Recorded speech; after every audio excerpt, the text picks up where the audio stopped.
কদম ঋষিয়ে তেওঁৰ ধৰ্মপত্নী দেৱহূতিক কোৱা এটি কথা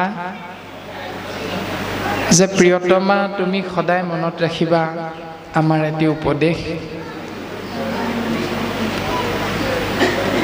হেৰা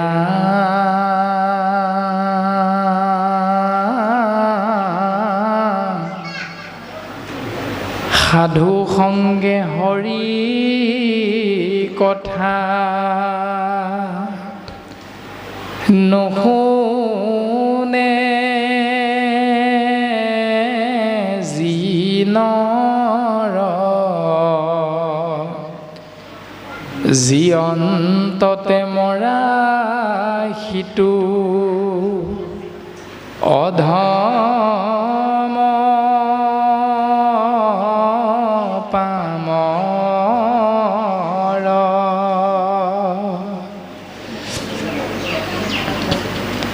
যিজনে সাধুৰ সংগ আশ্ৰয় নকৰে,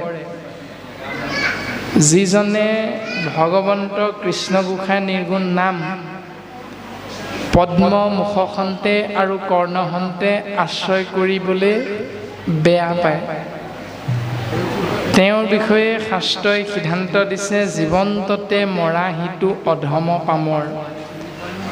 তেওঁ জীয়াই থাকোঁতে মৃত, তেওঁৱে হ'ল অধৰ্মী, তেওঁৱে হ'ল পাপী।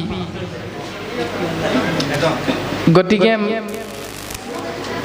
সেই দেৱহূতি তুমি মোৰ বাক্য ৰক্ষা কৰিবা যে তুমি সদায় জীয়া মানুহৰ সংগ ল'বা। তুমি কোনোদিন মৰা মানুহৰ সংগ নল'বা। জীয়া মানুহৰ সংগেৰে আজি অনুষ্ঠান ভাগ আৰম্ভ কৰিবলৈ আগবঢ়া হৈছে যে সাধু সংগে হৰি কথা নুশুনে যি নৰে। যিজন মানুহে সাধু সংগ আশ্ৰয় নকৰে, যিজন মানুহে কাণ দুখন কৃষ্ণ কথা আশ্ৰয় কৰিবলৈ ব্যৱহাৰ নকৰে, যিজনে মুখখন ব্যৱহাৰ নকৰে কৃষ্ণ নাম আশ্ৰয় কৰাৰ অৰ্থে, তেওঁকে কোৱা হৈছে মানুহৰ ভিতৰত মৃত মানুহ। গতিকে মা তেনেকুৱা মানুহৰ সংগ নল'বা।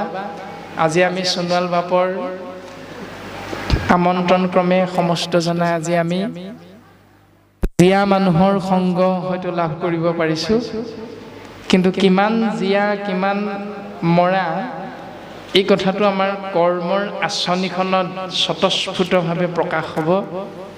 বিশ্লেষণ প্ৰত্যেকৰে নিজৰ নিজৰ, কাৰণ ভাগৱত দৰ্শন হ'ল আত্মবিশ্লেষণ। 11টা ইন্দ্ৰিয়ৰ লগত কৰ্মৰ আঁচনিখন ধৰ্ম নোহোৱাকৈ কেনেকৈ আমি 11টা ইন্দ্ৰিয় ব্যৱহাৰ কৰি আছোঁ, সেই বিষয়বস্তু আমি যেতিয়াই নিজে নিজে চিন্তা কৰিম, তেতিয়াই আমি সমস্ত বিষয়বস্তুৰ জ্ঞান লাভ কৰিব পাৰিম। সাংখ্য দৰ্শন ভক্তি যোগ বিষয়ক কথাখিনি কপিল প্ৰভুৱে মাতৃ দেৱহূতিৰ আগত ক'বলৈ আগবাঢ়িছে। হেৰা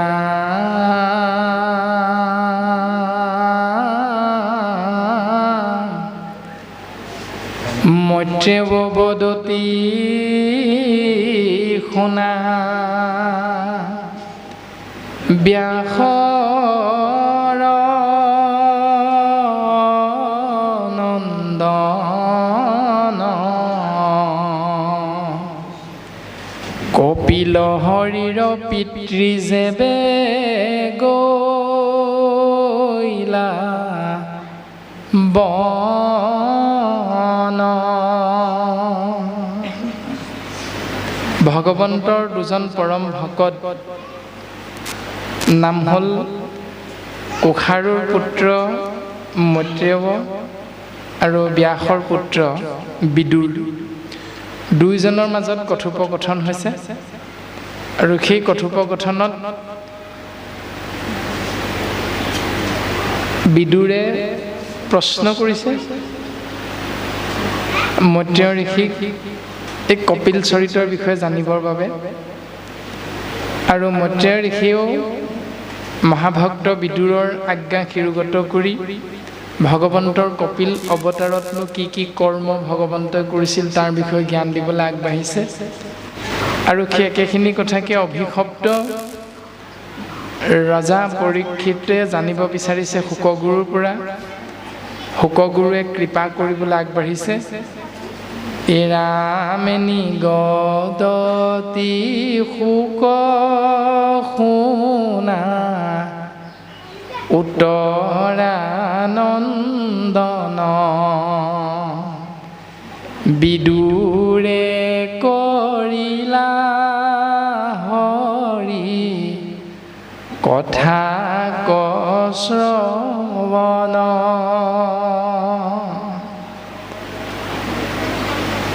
নিগদতি মানে কৈ থকা শুকগুৰুৱে কৈছে, হেৰা উত্তৰাৰ নন্দন পৰীক্ষিত, তুমি শুনা, অভিমন্যুৰ ধৰ্মপত্নী উত্তৰা, আৰু উত্তৰাৰ গৰ্ভতে ৰজা পৰীক্ষিতৰ জন্ম হৈছে। নিগদতি শুক শুনা উত্তৰানন্দন, হে ৰাজন পৰীক্ষিত তুমি শুনা, বিদুৰে কৰিলা হৰি কথা শ্ৰৱণ। বিদুৰে কেনেকৈ মৈত্ৰেয় ঋষিৰ পৰা কথাখিনি শ্ৰৱণ কৰিলে তাৰ মাজেৰে আজি আমি তোমাক জ্ঞান দিবলৈ আগবাঢ়িব বিচৰা হৈছে। ও ৰামে মাতৃৰ সাধিয়া প্ৰীতি পাছে ভগৱন্ত, সেহি আশ্ৰমতে কতু দিন আছিলন্ত, নকৰন্ত কিছু কৰ্ম বহিয়া থাকন্ত, জাতু তত্ত পথ উদ্ভাৱক ভগৱন্ত।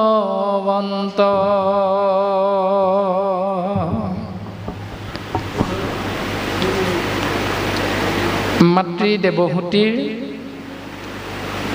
মংগল সাধনৰ অৰ্থে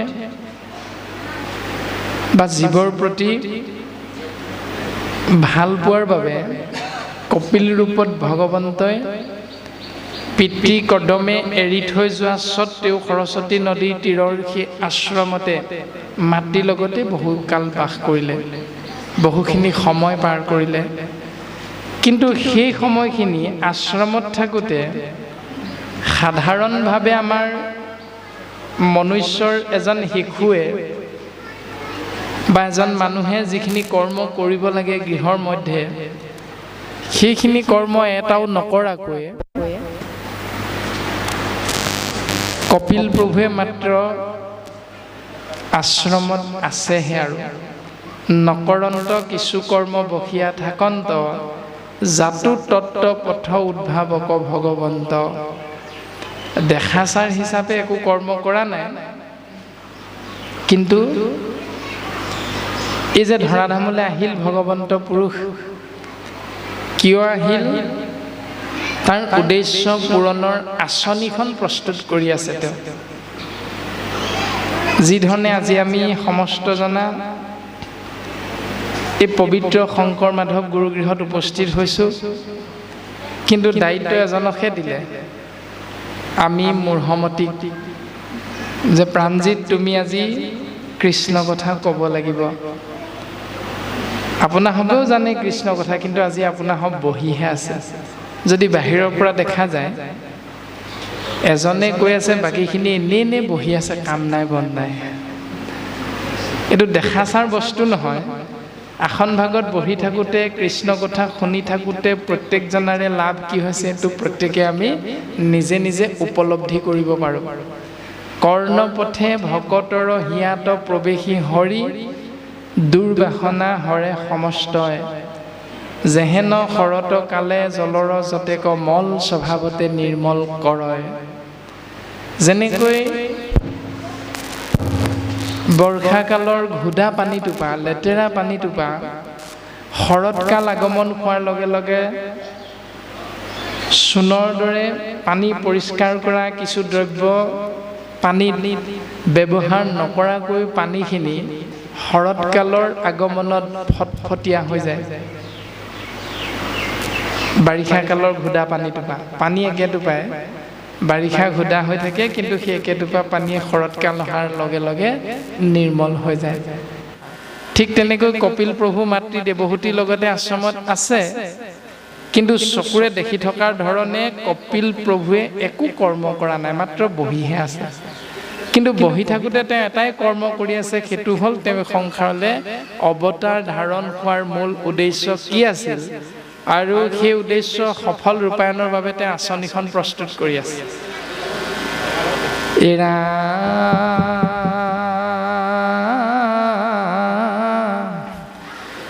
হেনয় পুত্ৰক দেৱী দেখি ৰংগমন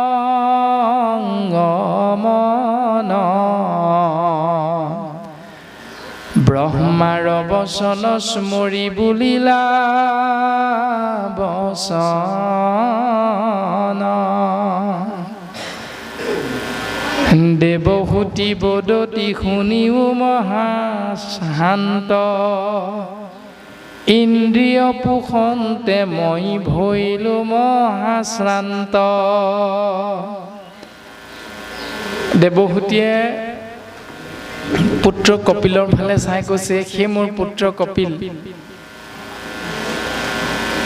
তোমাৰ ককা দেউতাই মোক এটা দায়িত্ব দিছিল, কথা কৈছিল বিয়া হোৱাৰ আগে আগে। কথাটো কি? যে তোমাৰ গৰ্ভতে সংসাৰৰ বীজ লুকাই আছে, গতিকে তুমি সংসাৰ ধৰ্ম পালন কৰা। সিমান দিনলৈকে যেতিয়ালৈকে তোমাৰ গৰ্ভত এটি সুযোগ্য সন্তান কৰ্দমৰ পৰা তুমি লাভ কৰিব নোৱাৰিবা তেতিয়ালৈকে। গতিকে সেই সিদ্ধান্ত মৰ্মে মই এতিয়া উপলব্ধি কৰিব পাৰিছোঁ যে দেৱহূতি বদতি শুনিও মহাশান্ত, সেই ভকত বৎসল কৰোণাময় প্ৰভু ভগৱন্ত ইন্দ্ৰিয় পোষণতে মই ভৈলো মহাশ্ৰান্ত।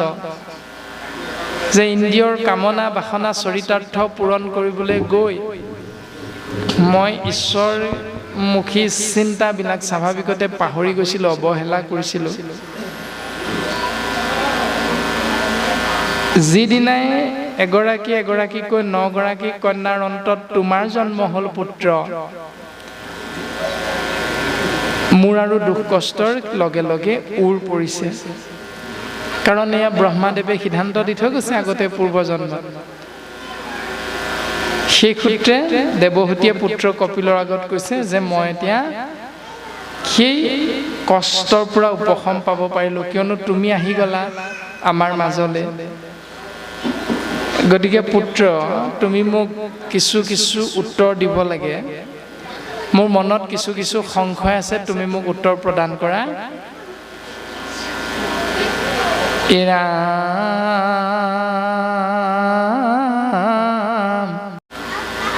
আৰু মোৰ মোহ দূৰ কৰিবে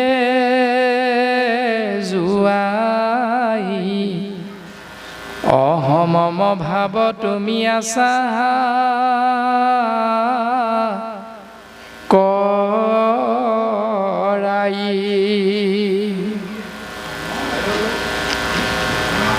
হে পুত্ৰ, মোৰ মোহ দূৰ কৰিব লাগে আৰু অহংকাৰ ভাৱ শৰীৰৰ পৰা নাইকিয়া কৰিব লাগে, আৰু সেইকাৰণে আমি তোমাৰ চৰণত সেৱা নিবেদিছোঁ। তজু পাৱে শৰণ লৈলো কৰিষাৰ, ভিতৰ সংশয় তজু ছেদন কুঠাৰ।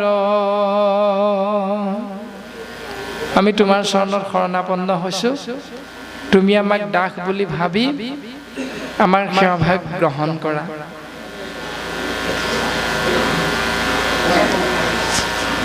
অ ৰাম নমো নমো কপিল স্বৰূপ দেৱ হৰি প্ৰকৃতি পুৰুষ মুত কৈও ভাল কৰি। তোমাৰ চৰণত সেৱা নিবেদন কৰিছোঁ যে প্ৰকৃতি আৰু পুৰুষ এই বিষয়ে জ্ঞানখিনি তুমি মোক দিব লাগে। মানে প্ৰকৃতি কোন আৰু পুৰুষ কোন, প্ৰকৃতিৰ কৰ্ম কি, পুৰুষৰ কৰ্ম কি, আদি আদি চিন্তা ভাৱনাবিলাক মাতৃয়ে পুত্ৰৰ চৰণত অৰ্পণ কৰিছে আৰু পুত্ৰ কপিলে উত্তৰ দিবৰ বাবে আগবাঢ়িছে। ও ৰাম মাতৃৰ বাণী চিত এহি শুনি কৃপাময়, মনে প্ৰভু অভিনন্দা কৰি আশ্ৰয়। অল্প সাস্য কৰিয়া বুলন্ত ভগৱান, শুনা প্ৰত্যুত্তৰ মাৱ হুয়া সাৱধান। পূৰ্বতে মই ঋষিসকলৰ আগত যিখিনি জ্ঞানমূলক কথা আগবঢ়াইছিলোঁ, সেই কথাখিনিৰ পৰাই তুমি সোধা প্ৰশ্নৰ উত্তৰৰ বাবে আমি আগবাঢ়িব বিচৰা হৈছে। কিয়নো সি যোগ অধীন চিত্ত সংযমৰ জ্ঞান, চিত্তেহে জীৱৰ বন্ধ মুখৰ নিদান। যে সেই কথাখিনিত এটা বিশেষ তত্ত্ব আছে, সেই তত্ত্বটো হ'ল চিত্তটোক সংযম কৰিব পৰা ব্যৱস্থা। কায় বাক্য মন আৰু চিত্ত, মনৰ চাৰিটা অৱস্থা।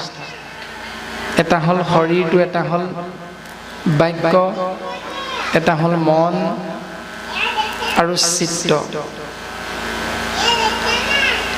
এনেধৰণে সেই চাৰিওটা অৱস্থাৰ গৰাকী মন, সহিতে 11টা ইন্দ্ৰিয়, মনক বাদ দিলে 10টা ইন্দ্ৰিয়, এই সমস্তকে নিয়ন্ত্ৰণ কৰিব পৰা একমাত্ৰ পথটো মই ঋষি সমস্ত আগত ইয়াৰ আগতে কৈছিলোঁ মা, সংযমৰ জ্ঞান। আৰু সেইখিনিকে তোমাক আমি ক'বলৈ আগবাঢ়িছোঁ। হওক চিত্তেহে জীৱৰ বন্ধ মুখৰ নিদান, মুখ্য প্ৰাপ্তিৰ দুৱাৰখন খোল খায় কেৱল চিত্তৰ শুদ্ধতাৰ যোগেদি। কিন্তু বিষয় আসক্তি ভৈলে আতিবদ্ধ হৈ মন শুদ্ধ সেতু ভক্তি বিনে আন নাই। বিষয়ত জীৱ আসক্তি হ'লে জীৱটো বিষয়তে বান্ধ খাই খাই গৈ থাকে। অন্য হাতেদি মনটো যদি শুদ্ধ কৰি ল'ব পাৰোঁ, তেতিয়াহ'লে আমি প্ৰত্যেকেই স্বাভাৱিকতে ভকতৰ সংগত কৃষ্ণ নাম আশ্ৰয় কৰি জীৱন আগবঢ়াই নিব পাৰিম। যে ঈশ্বৰত চিত্ত দিলে মুকুত হয়, মন শুদ্ধ আদি কৰি যতেক আশ্ৰয়, সৎসংগ সবাৰে মূল জানিবা নিশ্চয়। এতিয়া মনটোকে ধৰি বাকী 10টা ইন্দ্ৰিয় নিয়ন্ত্ৰণ কৰি এটি শুদ্ধ কৰ্মপন্থাৰে জীৱনটো আগবঢ়াই নিব পৰা শক্তিৰ গৰাকী হ'বৰ বাবে একমাত্ৰ উপায়টো হ'ল মনটো শুদ্ধ কৰি ল'ব লাগিব। আৰু মনটো শুদ্ধ কৰিবৰ বাবে আমি য'তে ত'তে গ'লে নহ'ব।